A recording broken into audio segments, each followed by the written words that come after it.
আসসালামু আলাইকুম everyone, welcome to Fatema food store. দেশ ও দেশের বাইরে যেখান থেকে আমার এই ভিডিওটি দেখছেন, আশা করি ভিডিওটি ভালো লাগবে। আপনাদের সাথে আজকে শেয়ার করব 2টি ডিম দিয়ে একটি ভ্যানিলা কেক রেসিপি। তাহলে চলে যাচ্ছি পুরো প্রস্তুত প্রণালীতে। নিয়ে নিলাম একটি বোল, এর মধ্যে আমি শুকনো উপকরণগুলোকে নিয়ে নিচ্ছি। নিয়ে নিলাম 1 কাপ পরিমাণ আটা, দিয়ে দিচ্ছি সামান্য পরিমাণে লবণ, দিয়ে দিচ্ছি 1 টিস্পুন বেকিং পাউডার। এটাকে আমি চেলে নিচ্ছি। এটা অবশ্যই চেলে নিতে চেষ্টা করবেন। এটি আমি চুলায় তৈরি করে নেব, কিন্তু ওভেনের মতোই পারফেক্ট কেক তৈরি হবে।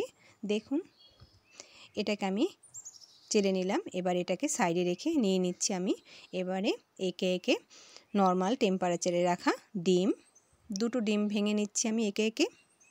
যেখান থেকে আমার ভিডিওটি দেখছেন, আশা করি ভিডিওটি ভালো লাগবে। ভালো লাগলে লাইক, কমেন্ট, শেয়ার করে নিয়মিত চ্যানেলের সাথে থেকে চ্যানেলটিকে সাবস্ক্রাইব করে রাখবেন আর পাশে থাকা বেল বাটনটি অন করে দিবেন। এতে করে আমি যখনই ভিডিও আপলোড করব, নতুন কোনো ভিডিও, সাথে সাথে নোটিফিকেশন পাবেন সবার আগে। এই পর্যায়ে আমি ডিমটা থেকে কুসুমটাকে তুলে নিলাম এবং ডিমের সাদা অংশটাকে বিটার দিয়ে বিট করে নিচ্ছি। আপনারা চাইলে এখানে বিট মেশিন যাদের বাসায় নেই, তারা ব্লেন্ডারে ব্লেন্ড করে নিতে পারেন। এভাবে বিট করে নেব কিছুটা সময়। দেখুন,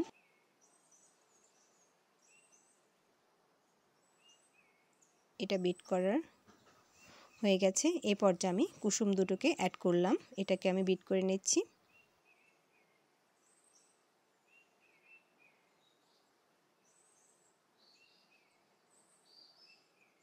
এটা আমার মিক্স করা হয়ে গেছে। এই পর্যায়ে আমি একে দিয়ে দেব। এখানে আমি নিয়ে নিচ্ছি 1 কাপ চিনি, 1 কাপের একটু কম। চিনিটা আপনারা যেরকম পছন্দ করেন, চাইলে একটু বেশি বাড়িয়ে দিতে পারেন, কমিয়ে দিতে পারেন। এখানে আমি যেটা দিয়েছি এটাই পারফেক্ট। দিয়ে দিচ্ছি 1/2 কাপ রান্নার সাদা তেল। এটাকে আমি এবার মিক্স করে নিচ্ছি। দেখুন, এখানে আপনারা চাইলে চিনির পাউডারটাও অ্যাড করতে পারেন। এখানে আমি পাউডার চিনি অ্যাড করিনি, এজন্য একটু সময় নিয়ে এটাকে বিট করে নিতে হবে, যাতে চিনিটা একবারে পুরোপুরি গলে যায়, কোনো দানা দানা না থেকে যায়।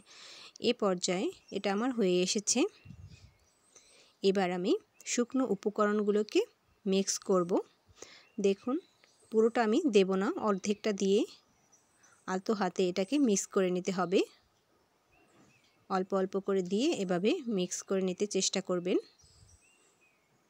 আমার এই ভিডিওটি যারা ফেসবুক পেজ থেকে দেখছেন, লাইক, কমেন্ট এবং ফলো করেননি এখনও, তারা প্লিজ লাইক এবং ফলো দিয়ে রাখবেন। এতে করে আমি যখনই নতুন কোনো ভিডিও আপলোড করব, সাথে সাথে নোটিফিকেশন পাবেন সবার আগে। দেখুন, এভাবে একে একে মিক্স করে নিচ্ছি আমি। এবার আমি পুরোটাকে দিয়ে নিচ্ছি।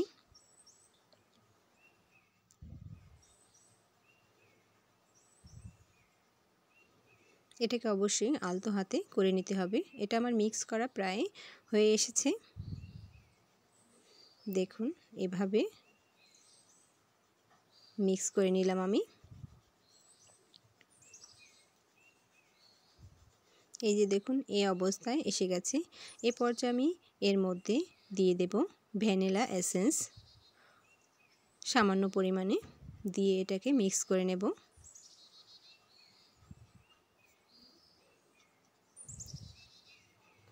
এটা আমার মিক্স করা হয়ে গেছে। বেটারটা এরকম হবে। এ পর্যায়ে আমি নিয়ে নিচ্ছি একটি বোল। দেখুন, বোলের উপর একটি কাগজ বিছিয়ে নিলাম এবং একটু রান্নার সাদা তেল দিয়ে পুরো জায়গায় ছড়িয়ে নিলাম। এই পর্যায়ে আমি বেটারটাকে ঢেলে দিচ্ছি। দেখুন, পুরো বেটারটাকে এর মধ্যে ঢেলে দিচ্ছি আমি।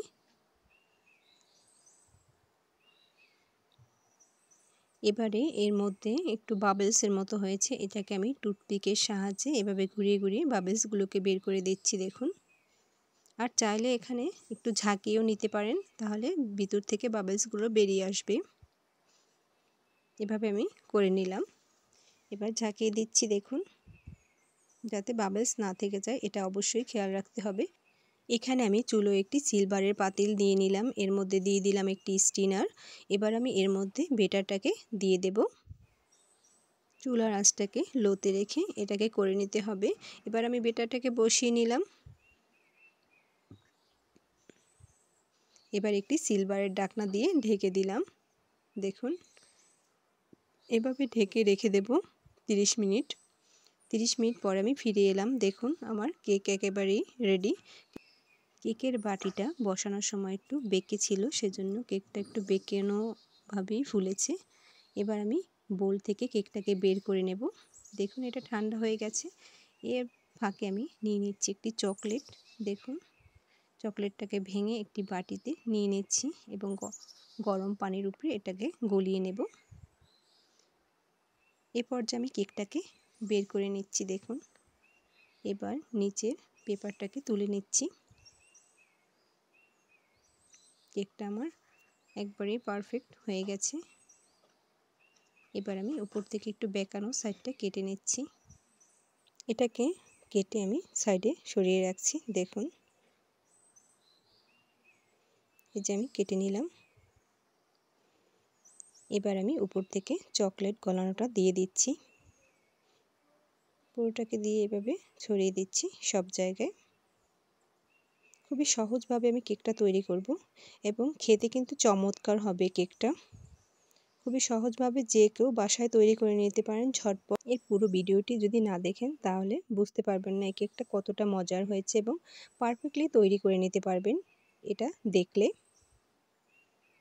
দেখুন আমি পুরো জায়গায় চকলেটটাকে ছড়িয়ে নিলাম। এই পর্যায়ে আমি একটি ব্লেন্ডার নিয়ে নিলাম। এর মধ্যে বাকি যে তুলে রাখা কেকটুকু আমি একে একে দিয়ে দিচ্ছি। দেখুন দিয়ে এটাকে আমি ব্লেন্ড করে গুঁড়ো করে নেব। এবার আমি কেকটাকে বসিয়ে নিলাম। দেখুন এর উপর থেকে আমি কেকের মিক্সিতে গুঁড়ো করে নেওয়া কেক এর গুঁড়োটাকে দিয়ে দিচ্ছি। দেখুন একে একে সব জায়গায় আমি পৌঁছে দেব। এই সহজ কেকটি আপনারাও বাসায় ট্রাই করে দেখবেন। আপনাদের কেমন লেগেছে অবশ্যই কমেন্ট করে আমাকে জানাবেন। দেখুন পুরো জায়গায় আমি কেকের গুঁড়োটাকে ছড়িয়ে দিচ্ছি।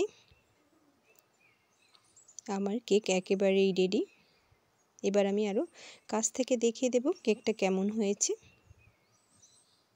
এই যে দেখুন কত সহজভাবে চমৎকার একটি কেক তৈরি করে নিলাম। ভালো লাগলে চ্যানেলটিকে সাবস্ক্রাইব করে সাথে থাকবেন। এবার আমি আপনাদের কেটে দেখাচ্ছি কেক রেসিপিটা। পুরো ভিডিওটি দেখে নেবেন, স্কিপ করে যাবেন না, তাহলে বুঝতে সমস্যা হয়ে যাবে। পুরো রেসিপিটি দেখে নিলে আপনারাও পারফেক্ট তৈরি করে নিতে পারেন এই চমৎকার কেকটি। দেখুন কতটা সহজভাবে এই চমৎকার এই কেকটি তৈরি করে নেওয়া যায়। খুবই সহজ এবং সিম্পল তৈরি করে নেওয়া যায় এই কেকটি। দেখুন আমি ঘুরিয়ে দেখিয়ে দিচ্ছি। এটি যে কোনো অনুষ্ঠানে তৈরি করে নিতে পারেন সিম্পলভাবে, খেতেও অসম্ভব মজার হয়। আসসালামু আলাইকুম, আল্লাহ হাফেজ।